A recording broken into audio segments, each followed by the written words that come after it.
In our number 10 spot, we have freckles. A long time ago, before I was born, it was the year 1979. A woman named Paulette Jaster mysteriously disappeared from a small town in Michigan. This case remained a mystery for about 35 years when we fast forward to 2014, when an online tip from the internet detectives had forensic anthropologist Shannon Derrick circle back to the case. Apparently, she was told that there was a Jane Doe found in Harris County, Texas that she should inspect. So she did, and was then able to confirm through analyzing old autopsy photographs and through analyzing specific freckles that this was indeed Paulette Jaster, who had been hitchhiking and was a victim of a hit and run. Her family was finally able to know what happened to her. Crazy to think that this was 35 years after the fact. In our number 9 spot today, we have the virus. The internet is a very big place. On one side, you have stores to shop from, fun videos, movies, and music for entertainment. And then there is, of course, a dark side with illegal trading of substances, predators, and hired assassins. They are usually found in the deep dark web, which thankfully I have no idea how to get to. Brad William was not a fan of the dark web, and since he was a hacker, he decided to design a virus that would go on to infect over 3,000 computers of suspected predators. At the time, he was operating under the alias of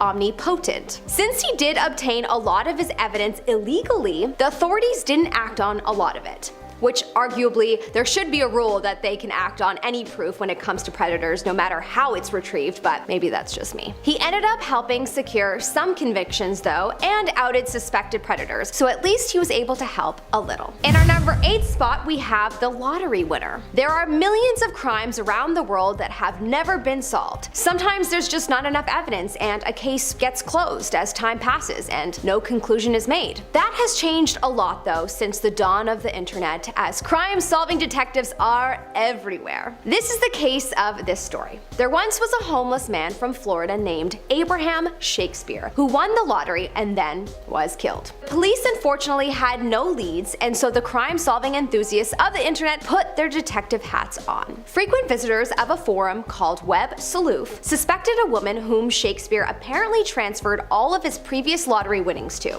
Which you would think the cops might have suspected, but hey. But then, what was weird was that a woman had actually gone on the forum, joined in on the conversation, and then actually confessed to the crime. The moderators of the forum made sure that none of her words could be edited, and that was the evidence they needed for a conviction. In our number 7 spot today, we have the Grateful Doe. In Greensville County, Virginia, there was a man that got nicknamed the Grateful Doe, as he was an unidentified victim of a car crash that killed 2. No one knew who he was for 20 years because his injuries were that extensive. All they knew was that he had 2 tickets to a Grateful Dead concert, a note addressed to a Jason, and a tattoo on his arm. The mystery of the Grateful Doe became a fascination to many online, so much so that the Grateful Dead fans online decided to make a page dedicated to identifying him on Facebook. One of the photographs that was posted prompted a woman to contact the page creator. It was later revealed that it was her son Jason Callahan, who had gone missing during that time, and she had believed him to have run away. The woman posted on the page,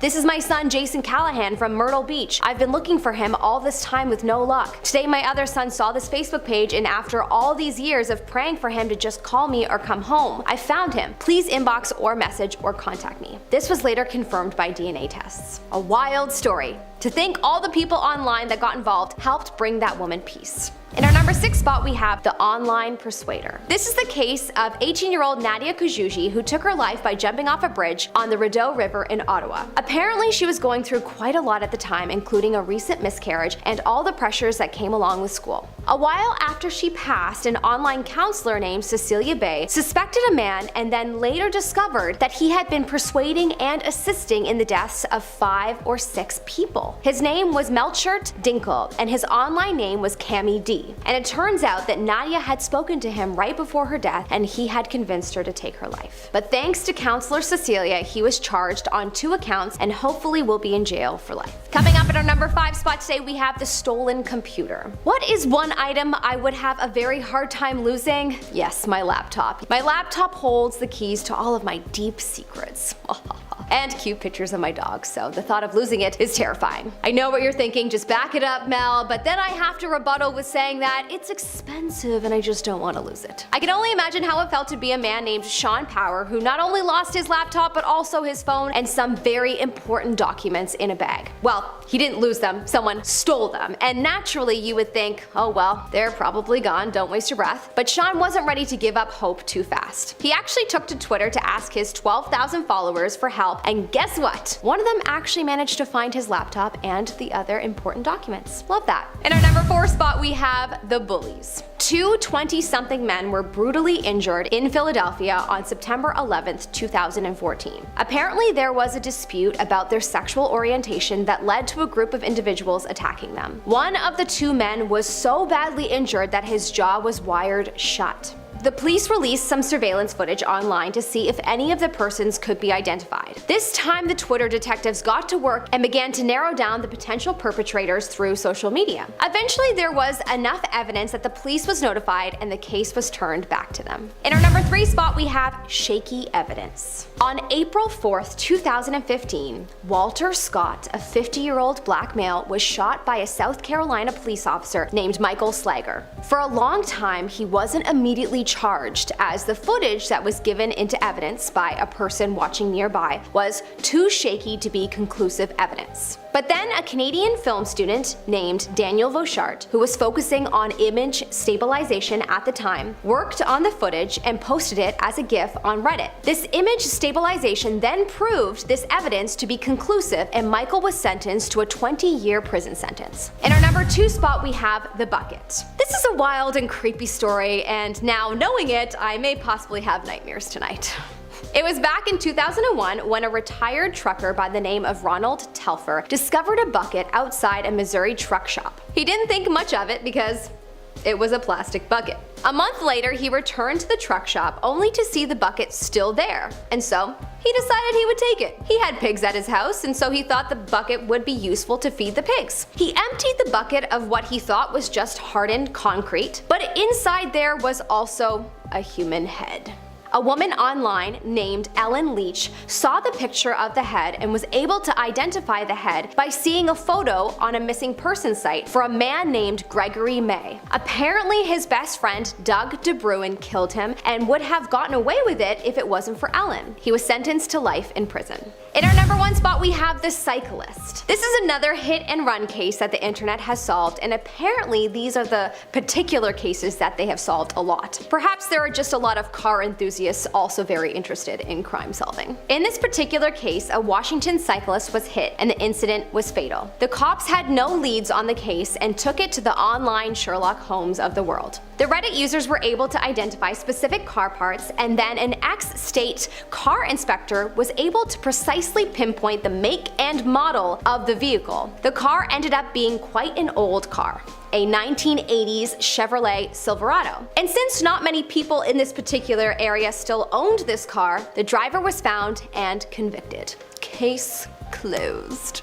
Starting off this countdown, we have A858. In 2011, a Reddit user posted a strange and indecipherable code to the subreddit R858DE45F569BC9.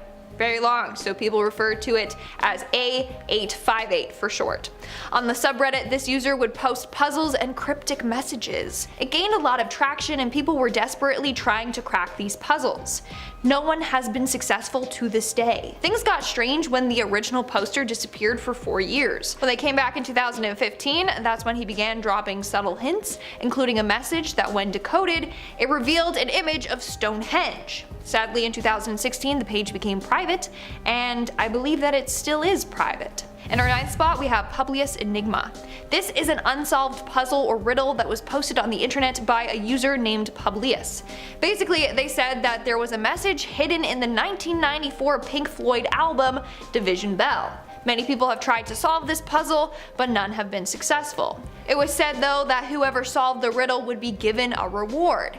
Now, the band denied any association with this riddle, and if that's the case, who's behind it? How do you solve it? and what is the reward? In our 8th spot, we have Gary McKinnon. In 2002, Gary McKinnon was determined to figure out if aliens were real. He spent hours researching them and trying to figure out what NASA was hiding. That's when he decided to hack into NASA to see what he could find. In the end, he discovered an image of some sort of strange flying aircraft in the sky. When NASA noticed that an outsider had obtained this information, his access was shut off. Of course, NASA has always denied Gary's claims on the UFO photos that he saw. In the end, Gary was let off the hook, but to this day, we don't know if what he saw was real or if he made it up or what. In our 7th spot, we have Unfavorable Semicircle.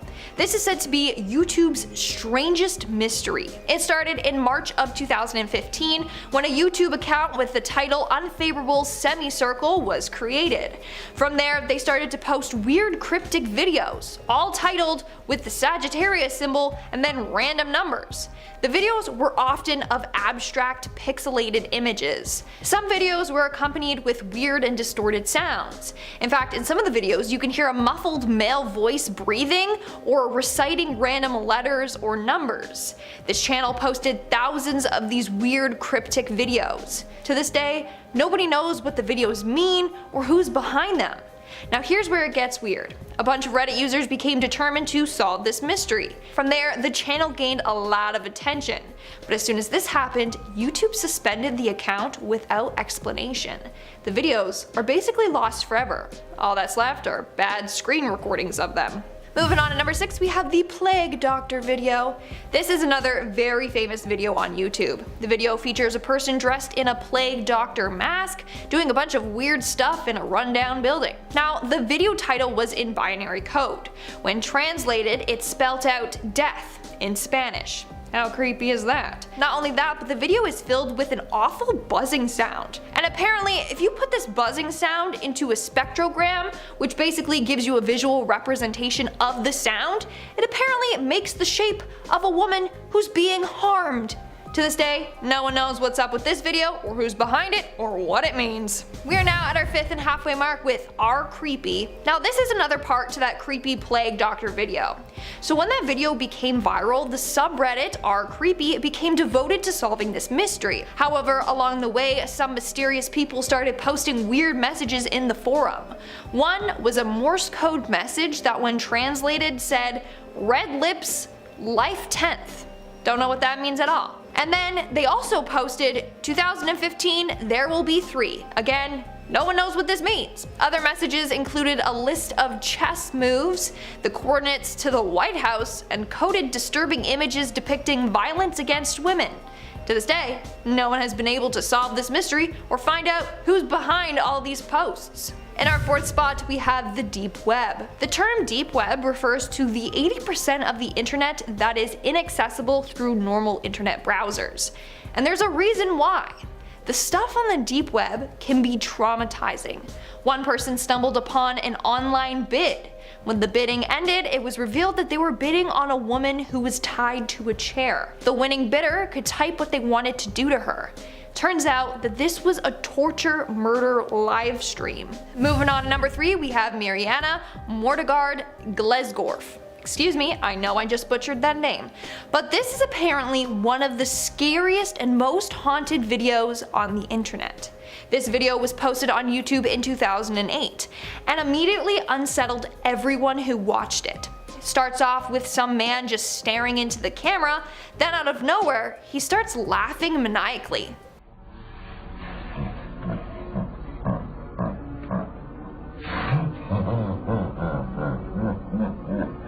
In the next section of the video, we see a man with weird, creepy eyeballs.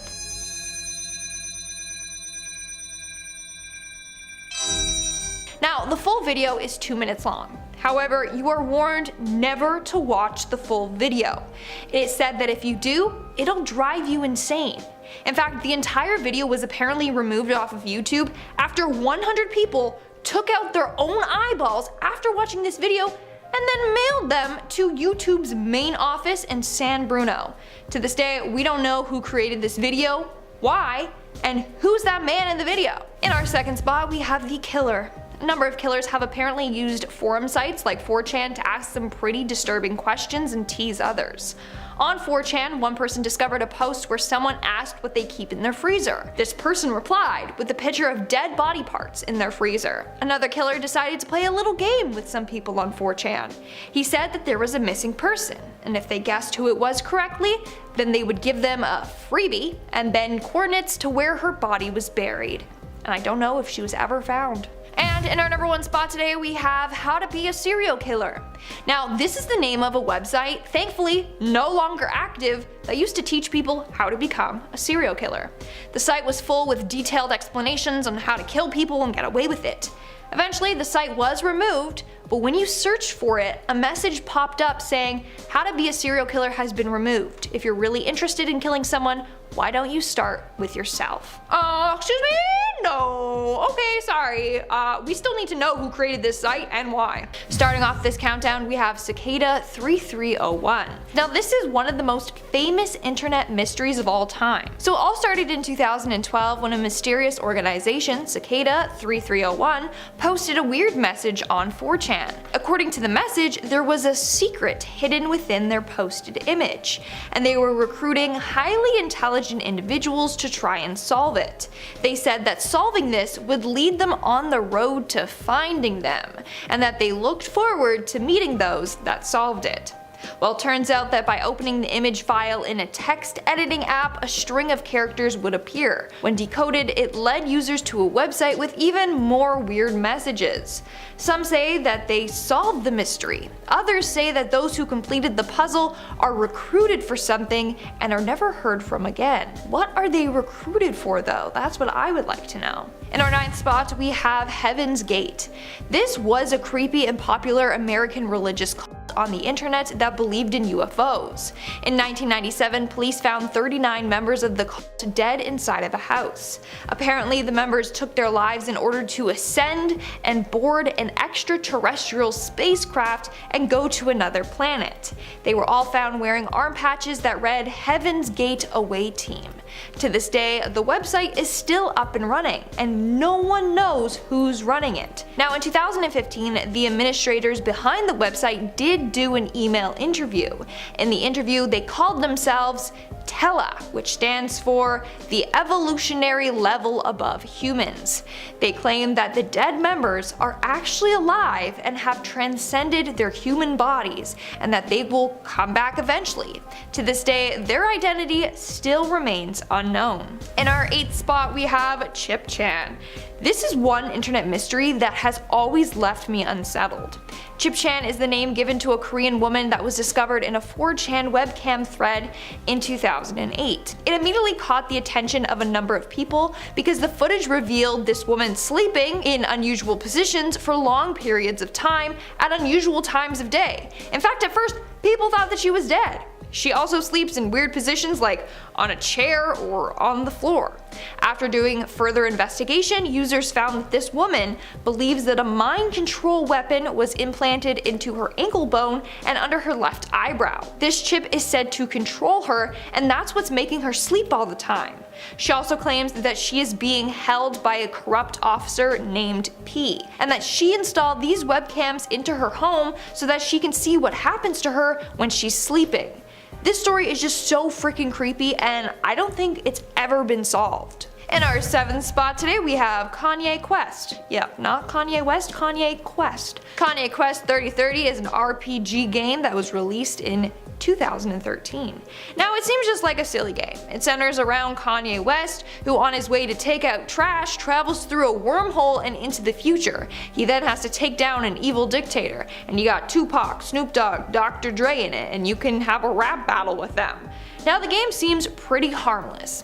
That was until a player found out the game's dark secret. At one point in the game, you can interact with a displayed message. It seems like gibberish at first, until people realized it said, "Ascend and worship the based god." Further on in the game, you are asked to enter a prompt, and you can type anything you want. But if you type "ascend," the whole game changes and you're put in this secret area. Eventually, players got to a screen that congratulated them on being an open-minded and curious thinker. They then instructed the player to not tell anyone about what they found, account. It then asks if you wish to participate. If you click yes, then they give you instructions on an exercise that you need to complete. Furthermore, players discovered a QR code that led to a now defunct website. In the end, it was discovered that the game has been tied to the religious cult of Ascensionism and to a mysterious company, Ascension Records. The true meaning of the secret of this game has remained unsolved to this day. Coming in at number 6, we have Jack Froese. Now, there are a number of creepypastas out there about someone dying and then their loved ones receive phone calls or Facebook messages or texts from the dead person. Well, this actually happened in real life. Jack Froese was a 32-year-old man from Dunmore, Pennsylvania. In June of 2011, he died suddenly and unexpectedly from a heart arrhythmia. 5 months after Jack's death, his friend received an email from Jack's account with the subject line, "I'm watching." Soon his family started getting emails from Jack as well. Now, of course, they didn't believe it to be Jack for a second, but whoever it was, they knew intimate details regarding his friends and family, details only Jack would know. To this day, no one knows who sent these emails. We're now at our 5th and halfway mark with GhostNet. This is the name given to a large-scale cyber spying operation uncovered in 2009. In fact, it has been described as one of the most extensive operations ever uncovered. Yet, no one knows who was behind this operation. So in 2009, it was found that an organization infiltrated over 1,000 computers across 103 countries. They did this by sending emails with attachments or links to individuals or organizations. By opening the file, the user would unknowingly download a virus onto their computer that allowed the hackers to gain complete control of their computers, so they could read and send data and even turn on someone's webcam and microphone.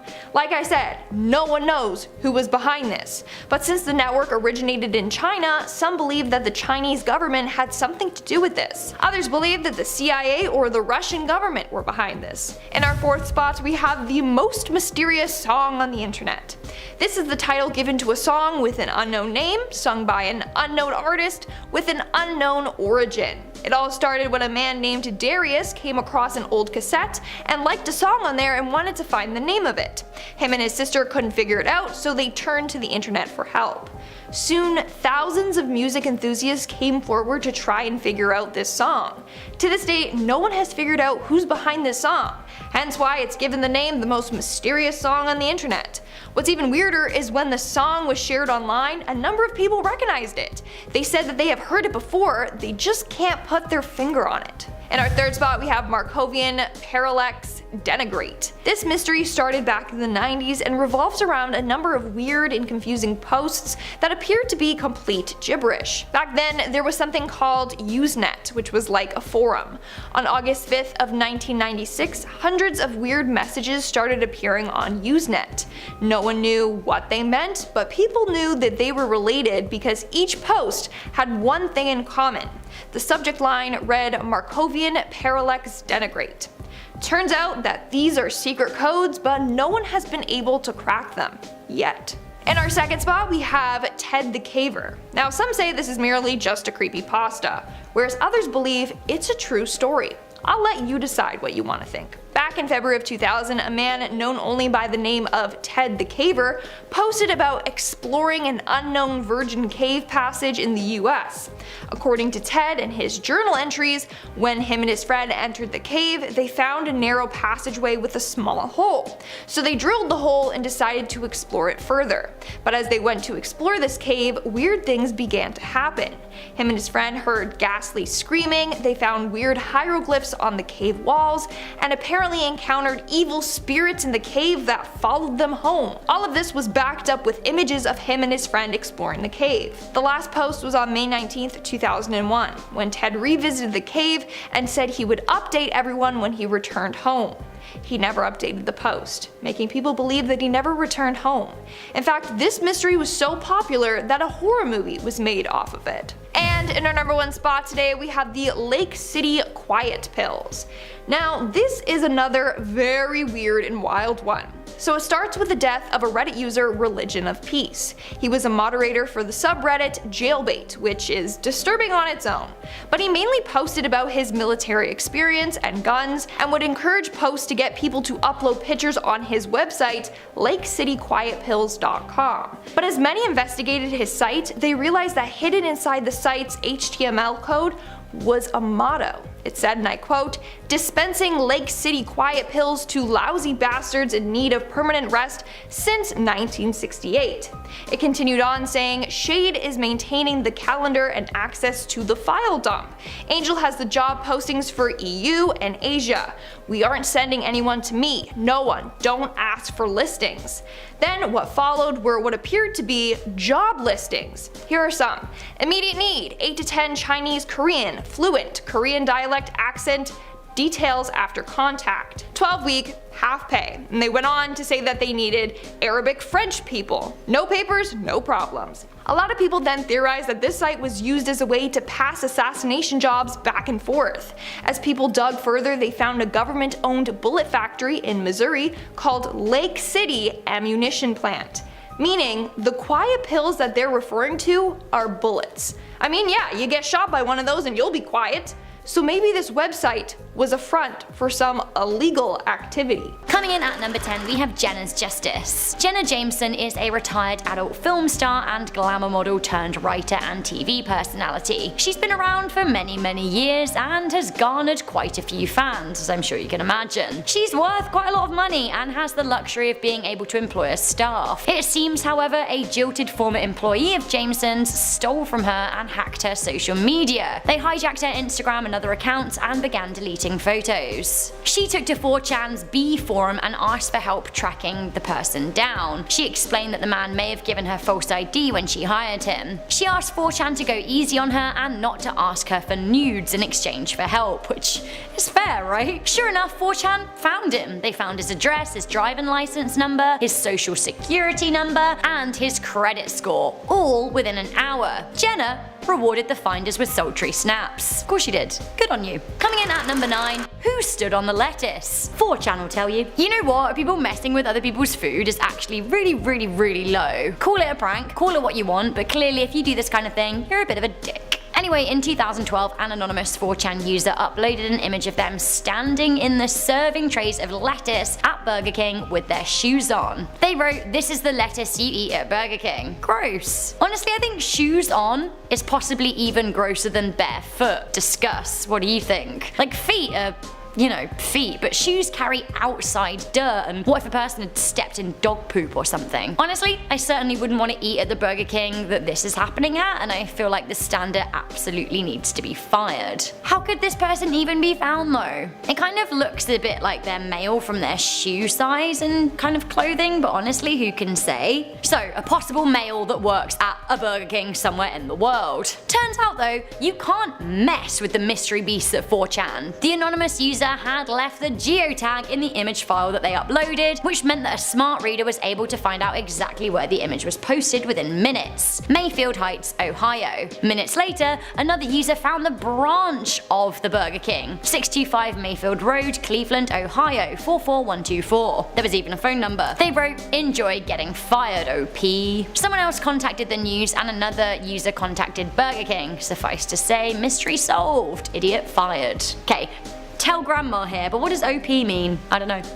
Coming in at number 8, we have the Chili's spitting waitress. This story actually involves a blend of Facebook and 4chan. Now it seems an angry server wrote on Facebook, "Next time you tip me $5 on a $138 bill, don't even bother coming in because I'll spit in your food and then in your face, you cheap bleep." It seems that 4chan user Jimmy Russell's discovered the woman's identity. Obviously it was her Facebook, so he knew her name, but after some sleuthing, he also found out what branch of Chili's she worked at. It seems that 4chan users branded together to contact her employer and link them to her post. So I feel like there are 2 lessons here. 1, do tip your server, but 2, servers, earn your tips. I guess with the kind of attitude that she was expressing on Facebook there, I'm not sure I would have tipped her at all. Sounds like maybe she was a bit mean. Coming into number 7, we have complex mathematics. I really like to try and exercise my brain by reading books every day because I like words more than numbers, although the great thing about numbers is that more people understand them worldwide than words. words. Mathematics is kind of a universal language, and I think that's pretty cool. So basically, there is a math puzzle that mathematicians have been trying to solve for the past 25 years. So the story here involves an anime series called The Melancholy of Haruhi Sazumaya. I'm really sorry if I pronounced that wrong. So stick with me here. A 4chan user wanted to know the best order to watch a non-linear anime series. They wanted to watch the 14 episodes in every possible order, wondering what the shortest string of episodes would be. Now, one anonymous poster figured out what they had to do, but they accidentally helped puzzle out an issue that mathematicians had been working on since 1993. Now, it's a problem called super permutations. Now, the permutations is the order of a set of numbers, which in this case in the anime was 1 through 14. A super permutation is a rearrangement of those numbers into every possible order that they will go in. When the 4chaners solved the puzzle of how to watch the anime, they also helped solve part of a wider puzzle, and mathematicians wanted to credit them for their work, only they didn't know how because it was 4chan and they were anonymous. Okay, so this is where my explanation needs to stop because actually it's pretty long and complicated, but if you are interested in this particular math puzzle, there is a link in the description box down below. Coming into number 6, we have how to make coupons. Honestly,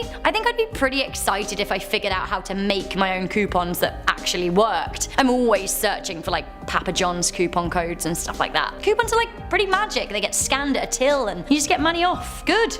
I never really thought about how they're made though. I never considered it too much, but it seems that actually then 22-year-old Lucas Henderson figured it all out. He figured out how to make a bunch of counterfeit coupon codes that actually work to get money off. His mistake here though was that he told the rest of 4chan about it. He even uploaded a 45-page tutorial of how to create these coupon codes, so yeah, the police were notified. He was arrested.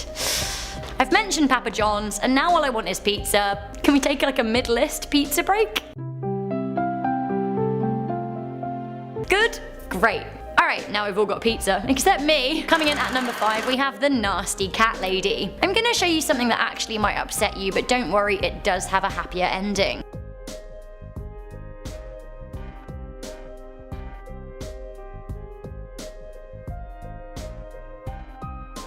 So a woman was caught on CCTV stopping to pet a cat. When she looks around, sees that there's no one around, and places the cat in a wheelie bin. Honestly, like, what an unforgivable monster. Who does that? More importantly, who is that? How will we ever find out? 4chan, friends, that's how. So the footage was posted by a man who found his cat Lola in a bin, and he saw the culprit on his personal CCTV outside his house. Idiot woman, she looked around the street to see if there were any people there, and she didn't notice the camera pointed right at her. Now the guy posted it to YouTube, but somebody else uploaded it to 4chan's B-board to help find the culprit. Within hours, she was outed as 45-year-old Mary Bale of Coventry. The 4chaners even found her name, address, Facebook, and employers. Okay, this actually isn't a 4chan solved mystery up next because they don't use it in China, but I kinda guess this is the Chinese equivalent and it's relevant. Next up, we have the identity of a kitten stamper at number 4. This is actually truly awful, honestly disgusting. In 2006 in China, a woman was photographed stamping on a kitten whilst wearing stiletto heels. The gruesome images were posted on a 4chan style website, after which the police were notified. After that there was a media frenzy and the website received a lot of hits. Luckily, the many eagle eyes and amateur sleuths of the internet were able to identify the location the pictures were taken in. The stretch of water in the background was found to be Hangzhou, which narrowed the search. Eventually the woman was found to be Wang Ju, a nurse who claimed she was depressed. Ooh, coming in at number 3, we have the murder of Amber Lynn Coplin. I mean, if you're sick enough to murder an innocent human, then I guess you're sick enough to post about it on the internet, so why am I shocked? I don't know. Anyway, on November 4th, 2014, a 4chan user submitted photographs of a dead woman with an online confession. It seems that he was also taunting police. He wrote, "Check the news, support Orchard, Washington in a few hours. Her son will be home soon. He'll find her, then he'll call the cops." Some 4chaners thought it was fake and even joked about it until, sure enough, a woman matching the images posted was found dead in Kitsap County, Washington, and it was reported on the news. Quickly, police were notified to the 4chan post. Luckily, they had enough evidence to find the culprit, who was David Calla. Side note though, in jail he also tried to kill someone, so he just basically sounds like a bad man. I'm glad he's behind bars. What a sicko. Okay, this one actually has never been solved and it is utterly horrendous. We have the infamous 4chan serial killer at number 2. An anonymous user posted on the site in the mid-2010s claiming to be a serial killer and to have murdered several women. The poster wanted to play a basic guessing game, saying that they would post more pictures of dead girls if users could guess the previous girls' names. Is this? They then posted a picture of a woman who is identified as Shauna Maynard. They posted pictures of her both alive and dead, and lo and behold, she had been missing since 1998. After several posts of their other supposed victims alive and dead, the FBI were contacted. However, the killer has still not yet been found. People of the internet are still poring over the images to try and identify who the other women are. Some people are saying it's a hoax, but honestly, with awful posts on 4chan turning out to be true, it's a mystery that absolutely needs to be solved. Finally, coming into number 1, a bit lighter but also extremely mysterious, we have Cicada 3301. Cicada 3301 is a name given to a mysterious organization that has posted puzzles on 4chan to recruit highly intelligent code breakers. On January the 4th, 2012, 2013, and 2014, codes and clues to a wider puzzle were posted on the 4chan site. The puzzle has been hailed as the most elaborate and mysterious of the internet age. It seems that crypto security researcher Joel Erickson solved the first challenge using steganography and an understanding of ancient Mayan numerology. That was a mouthful and also extremely niche. Erickson said that he would receive anonymous phone calls and strange GPS coordinates as he went on solving the puzzles. Unfortunately, he didn't solve the mysteries in time, so he still never found out who or what Cicada is. A lot of people presume that it's the CIA or MI6. Erickson even thinks that some people did solve the mystery and are now out there bound to secrecy. At number 10, by rolling in the dough, we have the bank robbers. Obviously, robbing a bank is amongst one of the most stupid things you could ever do, but to get away with it takes brains and strategy. It turns out that John Mogan and Ashley Jubo were lacking a few brain cells when they posted images of themselves with wads of cash on Facebook. Curious, right? Mogan robbed a branch of the savings bank in Asheville near Columbus, Ohio. After the images were posted, they caught the eye of officials who did some research and discovered that Morgan didn't have a full-time job, so where's the money coming from? They did some sleuthing, and along with the Facebook post, they were able to connect him and his girlfriend to the crime. Do the crime, do the time, and they did. Coming in at number 9, we have the beach. I mean, if you're running from the law, I guess be careful about whose friend requests you accept on Facebook, right? 26-year-old American Maxi Sopo, originally from Cameroon, defrauded $200,000 in Seattle and successfully fled the country to relocate to Cancun in Mexico. They didn't let anyone know they were there, but they were found. That kind of money would go a long way in Mexico, so Sopo was kind of living a bit of a baller life and bragging about it on Facebook. What an idiot. I guess that he thought that it was cool to update his Facebook status, along with living in paradise and loving it, because maybe he thought he had like stringent security settings and people wouldn't know exactly where he was, just that he was balling. Unfortunately, he inadvertently accepted a Justice Department official to his list of Facebook friends. Fool! His Facebook updates never said exactly where he was, but the eagle-eye investigator was able to figure it out from the background of his posts. Long story short, they caught him. He spent 33 months in prison. More serious at number 8, we have the missing teenager. In December 2015, a Facebook page called Grateful Doe was used to identify an unidentified dead male who had been run off the road in 1995. A post of images of the man, including a restoration of his look, was made for Facebook with the caption, "Do you know me? Died in a car accident on June 26, 1995, estimated 16 to 25 years old, 5 foot 8 inches, 169 pounds, star tattoo on the upper arm, and blonde hair dyed red." It seems that he was killed in a hit and run in Virginia, and the internet decided to try and close this case. The post was shared, and eventually he was identified as missing 19-year-old teenager Jason Callahan. Jason was never reported missing as his mother thought that he'd left home. One of the admin for Grateful Doe wrote, "I've been sitting here for how long in shock for the sadness for him and his family, but also for the fact that here on Facebook we're making a difference. Because of everyone here, this man was finally able to make his way home. Albeit dead, but still at least his mother had some closure." The power of Facebook. Coming into number 7, we have a Facebook Live stabbing. In 2019, a man in the Three Rivers area of Quebec was stabbed whilst live streaming at his home when a friend came in and, He didn't know that he was broadcasting though, and it seems that a viewer alerted the police and immediately an arrest was made very quickly as a result. The Facebook stream will now be used as evidence in court, however the charge has not yet been made. Coming into number 6, we have the solver of this 37-year-old mystery. Okay, so this is actually quite a long one, but I'll do my very best to summarise it for you for this video, but there is once again a link in the description box for all of you interested in learning a little bit more about this and our other sources. So basically back in 1978, the bodies of 25-year-old Chris and 24-year-old Penny Frampton were found in Guatemala. The pair were travelling from the United Kingdom and were childhood sweethearts who were murdered. It seems that they were driven off on a boat by an American, Silas Boston, and they never returned. To cut a very long story short, Chris's sister Penny and her family suspected Boston all along, but the police report of the man said that he'd moved back to California and he'd never been charged, and it was very difficult to pin a crime on someone in the 1970s when there wasn't a lot of information. Also in the 1970s, the death in Guatemala wasn't easy in terms of getting information back to Britain where he was from. Recently though, in 2018, Penny decided to search for Silas Boston on Facebook and she found him. She just couldn't let it lie, she wanted to search. The case had been long cold, but she did some sleuthing for herself. Penny then contacted the Sacramento police, who had reopened a case into Boston's missing third wife. Now, it seems that Penny was actually able to get in touch with Boston's sons, and an image of the then boys, his sons, with her brother on their dad's ship emerged. The sons came forward to say that they knew that their father had killed the 2 young British tourists. It turns out that Boston had also killed 2 more tourists as well. It seems that police were able to track him down and arrest him. The story is a lot longer and more dramatic, but those are the highlights for you. Facebook wins. The right to remain silent applies to you, but not to your smartphone, and that is coming into number 5.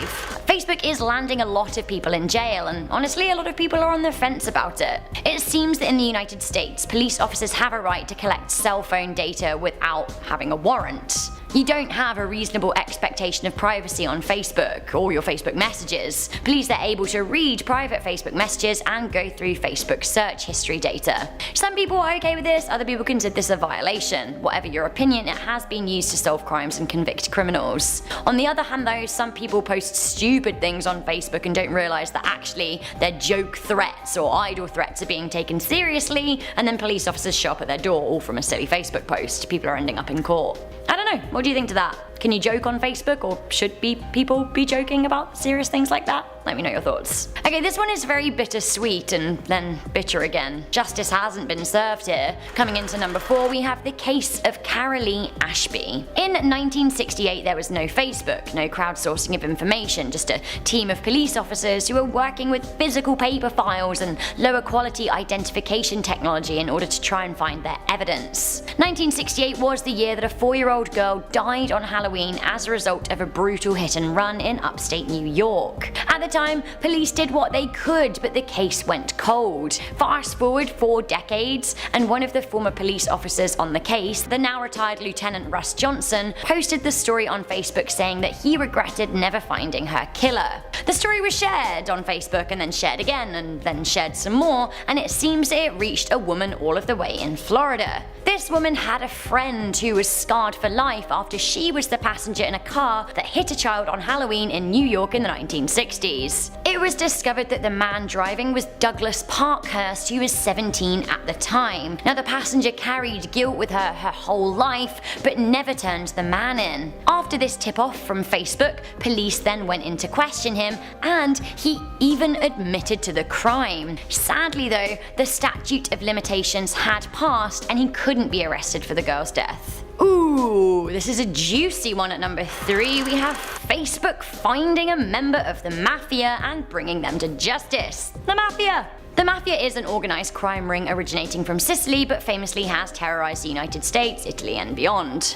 Recently, a mafia hitman who called himself, I quote, Scarface, was arrested for being tracked down via Facebook. Pasquale Manfredi was on Italy's 100 most wanted list and had been on the run for a year. Officers were tipped off that Scarface was using Facebook and logged in every now and then to keep up with his friends and kill lists. Great. To try and keep his disguise, he would log in using the name of Georgie, and it's believed that he would receive coded messages via the Facebook Messenger app, which basically contained the list of people he needed to kill next. Using top-range surveillance, eventually his IP address was secured and he was tracked down to an apartment in southern Italy. When Scarface was caught and arrested, his laptop was then seized and his Facebook scoured for other mafia links. An officer on the case said, "Manfredi is a good catch. He is particularly cold and cruel. We tracked him down because we had information that he was using a key to log onto the internet and in particular use Facebook." Justice served. Coming into number 2, we have the blogger who helped solve the Steubenville abuse case.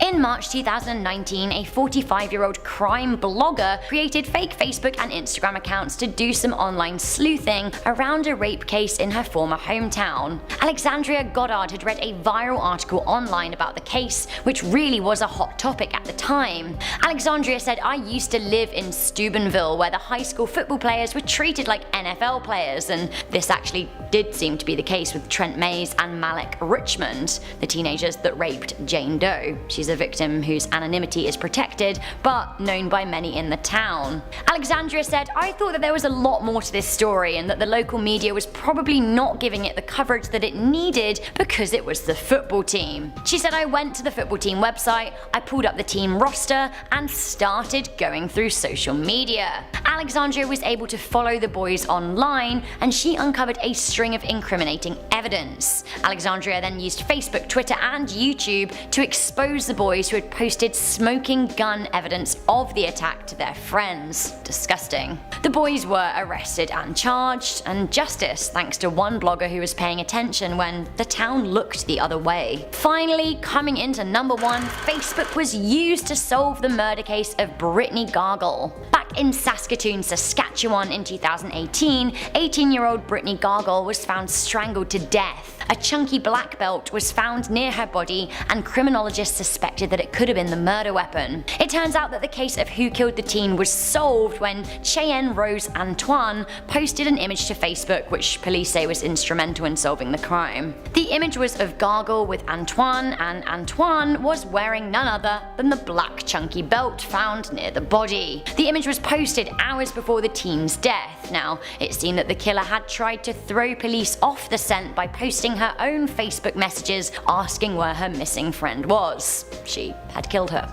After the image linked her and the belt found at the scene of the crime to the death, Antoine pleaded guilty to manslaughter, saying that she and Gargle had gotten into a drunken argument. She was sentenced to 7 years in prison, which to me, like 7 years for a murder that was provably you, I'm kind of shocked, but there we go. I guess at least she served time. Okay, starting off at number 10 now, we have WebDriver Torso. In 2013, a YouTube channel was created called WebDriver Torso. All it did was upload videos like this. Reddit users jumped on it. Theories range from the ridiculous, such as aliens, to the intriguing, such as spy communication. Eventually, a number of Reddit users came up with the answer to this whole mystery, including a blogger who made the most detailed description of it. It turns out that YouTube itself had set up the channel to test the quality of their videos. The actual content of the video is meaningless, hence the random sounds and visuals, but by comparing that video with the original file, YouTube can see how good their uploading system is for video quality. Google later confirmed that this was the case. Shame it's not aliens or spies though. Next up at number 9 now, we have the post-it notes. In 2015, Reddit user R. Bradbury1920 posted to Reddit saying that he kept finding post-it notes in his apartment reminding him to do errands that he had told nobody else about. He was seriously freaked out but found no signs of a break-in. It kept happening though, so he asked Reddit to help him solve it. Reddit user Kakalak made the suggestion that perhaps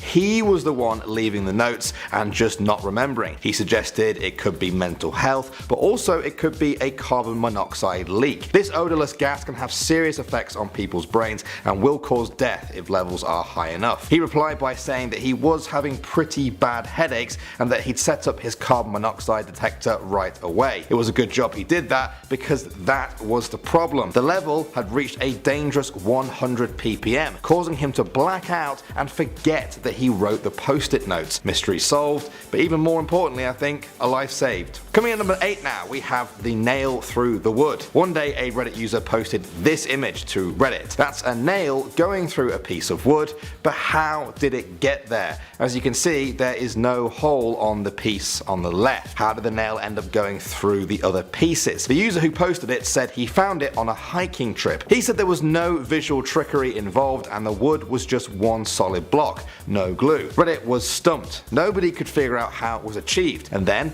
on November 21st, 2009, woodworker Steve Ramsey uploaded a video to show the solution. He made the block, soaked the end piece in boiling water, and then used a clamp to push it down enough so that he could nail a hole into the next block. Then he simply soaked it again to make it take its original form. Incredibly simple and very impressive work by him. The video is currently sitting at over 20 million views. Alright, this next one is really freaky and I would hate it if it happened to me. Moving on to number 7 now, we have the SIM card. In 2013, Reddit user ShadyBusiness15 posted pictures to Reddit showing his extension cord which had blown a fuse. Now when he took it apart, he found a SIM card with a serial number on it. What?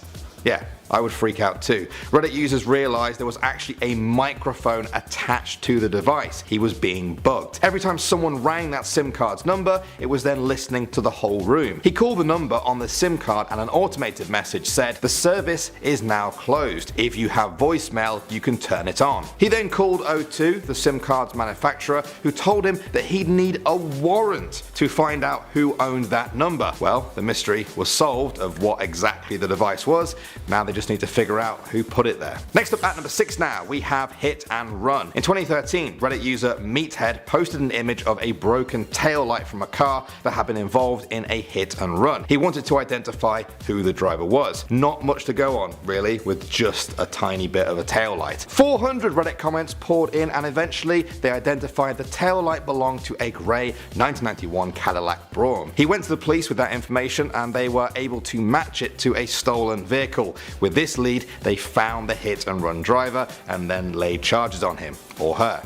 I don't know. Maybe Reddit can figure out the gender from the taillight too. Alright, at number 5 now, we have the cipher. In 2012, a Reddit user posted saying that a homeless man had given him $50 with markings on it and a note covered in some sort of strange code. Redditors quickly identified it as a bifid cipher, a message scrambled using a square grid system. They decoded it to read, "There's plenty more money to make, figure this out, and prepare to meet." Very spooky and cryptic. It also gave the address of a hot dog stand and told him to go there and ask for Mr. Input. And then he got another message threatening him because he tried to get Reddit to help him. Soon after, the original poster deleted his initial post after claiming he was now getting death threats and his family were too. The Reddit hunt continued though, and the theories for this now range from recruitment for the Department of Defense to some sort of elaborate marketing campaign for a local spy museum. Some people say this is solved, while others say that's exactly what Mr. Input wants you to think. Next up at number 4 now, we have the Strongsville Jane Doe.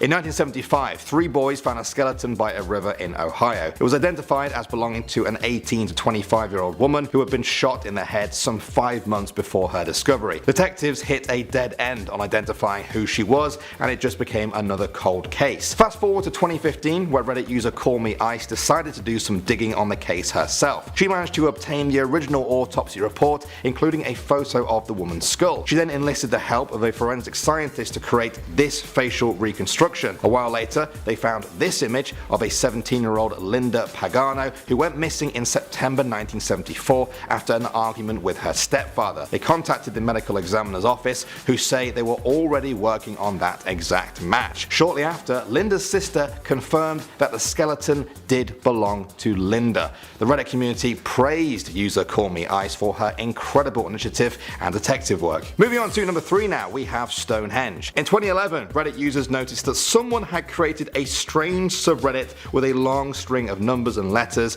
and was just dumping weird code into it. Thousands of Redditors tried to figure out what this code all meant. Eventually, one Reddit user called Fraglet decided to put his programming skills to good use. He decoded one of the posts to reveal it was actually a picture of Stonehenge drawn in ASC2 art. Other posts were decoded to read things like Happy New Year 2001 and also what looked like coordinates in North Korea. Eventually, the whole subreddit was just closed. Most of the code was never even decoded. On the one hand, it was a victory to even uncode just some of it, but many users still want to figure out what the whole thing was about. Coming in at number 2 now, we have Grateful Doe. In 1995, a hitchhiker was killed in a car accident in Virginia. Because of his injuries, police were unable to identify who he was. They found a note on his body referring to him as Jason from 2 women called Caroline T and Caroline O. The police were completely lost on this one. Almost 20 years went by and nobody had solved the mystery. Then, in 2014,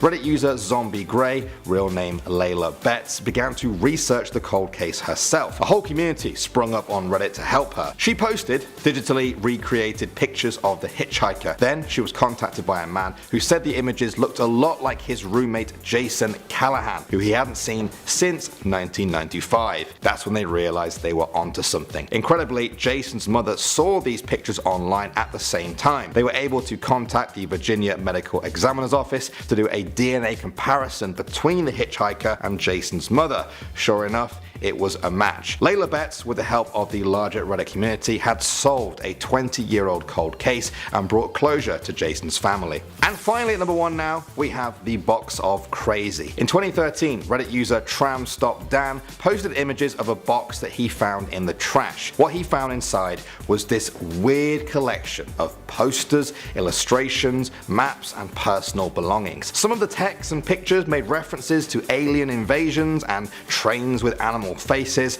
The pages were so intricately detailed. This was obviously done by someone who took the work very seriously. Eventually, Reddit's investigation led them to a man named Daniel Christensen, a Danish immigrant to the US who has since died. They found out that Daniel had become obsessed with the book of Ezekiel from the Bible. Couple that with his apparent schizophrenia, and the book appears to be his belief in the Bible as proof of aliens visiting Earth. The case was then closed as solved. However, for the people who said this was a government cover-up the whole time, this only added fuel to the fire. What do you guys think of this one? Starting off at number 10, we have the daylight robbery. No matter how clever you may think you are, there's a good chance you won't get away with your planned crime. In 2011, a woman had her home broken into by 2 armed robbers. These robbers held her at gunpoint for over an hour while ransacking her house. Unfortunately, police were unable to find any DNA in her home or any leads to who these individuals might be. That was until 3 years later. Now, her friend was looking up her house on Google Street View to find directions on how to get there. That's when she saw that Google had captured an image of the 2 robbers outside of her house. Cops were then able to reopen the case and follow this new lead. So yeah, Google Earth is the biggest snitch of all. Talk about lucky timing though. I feel like I could do a whole section on mysteries solved by Google Earth. Let me know if you would be interested in that video. Moving on, at number 9, we have the Philadelphia attacks. On a late Thursday night, 2 men were sent to the hospital after being badly beaten and attacked by a group of young adults. Surveillance footage shows a group of 15 white, well-dressed males and females wandering the streets of Philadelphia. A couple of individuals then yelled out some homophobic slurs at 2 men before attacking them. Police released this footage on YouTube with hope that people could identify the criminals. That was when Twitter user FanSince09 decided to take on the case. And in fact, he solved it entirely through social media. Now, this user scoured social media until he found another user tweet a picture of the group of individuals at a restaurant. He did more research and found the name of the restaurant,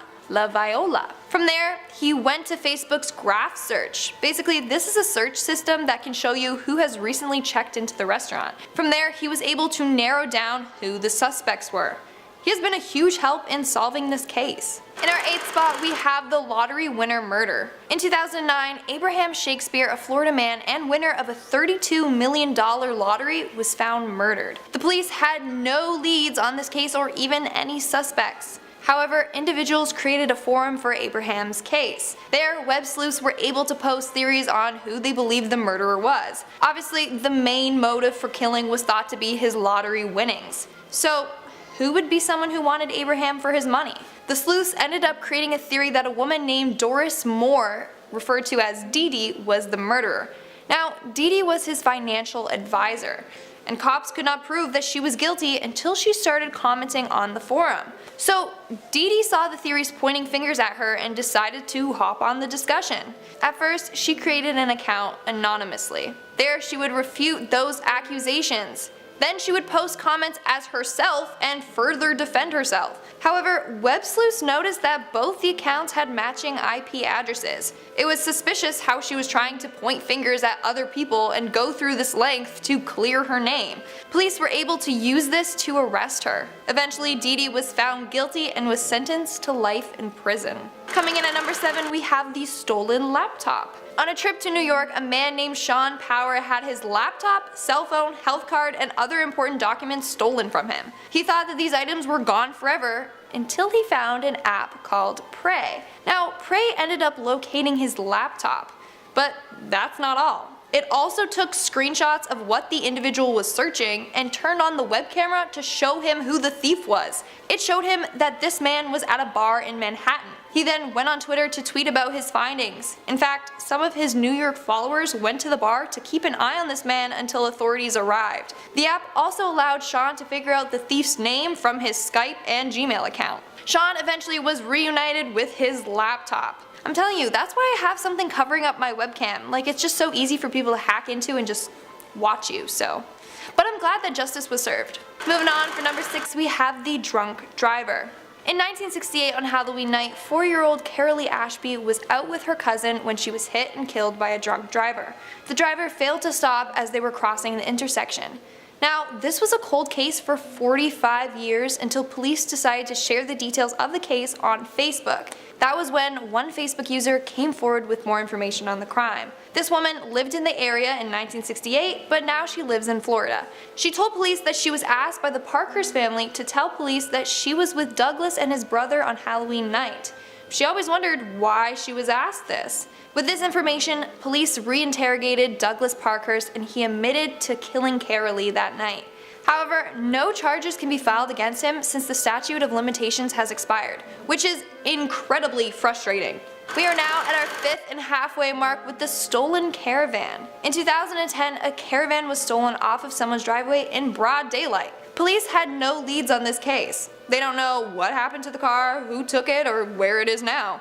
That was until a year later the owner was looking at his house on Google Street View. And I'm sure we've all done this, like you just browse through your town using Google Maps, like clicking down. For some reason it was a really entertaining thing for me to do as a child, so. Anyways, the owner ended up seeing the thieves in action on his driveway. He shared this discovery with the police and 2 years later the culprit was found and arrested. Again, talk about perfect timing. In our 4th spot, we have the selfie criminals. In 2015, 2 Houston men stole a computer, iPad, and $5,000. Now, they probably would have gotten away with it. That is, if they didn't like to take selfies that much. Yep, you heard me correctly. These 2 men used these devices to take numerous selfies. And apparently they're unaware of the feature known as iCloud, because every selfie they took got uploaded to the cloud. A week after the theft, the owner of the device went on his iCloud and saw the photos of the thieves. He turned this information over to the police and these men were caught and arrested. Like, that's actually kind of funny. Like, imagine going through your iCloud and just seeing these random photos. Like, who are these men? I mean, you can thank Apple for having your back. Moving on, in our 3rd spot, we have the mysterious bucket. In 2001, Ronald Telfer, a truck driver, noticed an abandoned plastic bucket at a truck stop in Missouri. Months later, when he returned, the bucket was still there. This time, he decided to investigate it. He initially was like, hey, a free bucket, and he wanted to take it to feed his pigs. When he dumped out the contents of the bucket, he thought it was animal parts in concrete. Turns out, it was a human head. Now, all of this evidence, including images of the man's skull, was uploaded to a website for internet sleuths to solve. Now, a woman named Ellen Leach saw this skull and decided to cross-reference it with a missing person site. She compared the skull's facial shape and features to numerous missing individuals. That is when she noticed that the skull's features matched that of a man named Gregory May. Her findings were given to the police, and as a result, they were able to solve his murder. Turns out he was murdered by his friend Doug DeBruin over his valuable Civil War memorabilia. Now, Ellen has helped solve 8 cases around the country.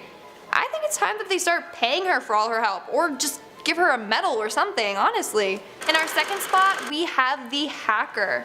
Brad Williams was often referred to as a social outcast. He would spend unhealthy amounts of hours on his computer. He never had a social life, and he didn't even go to his prom.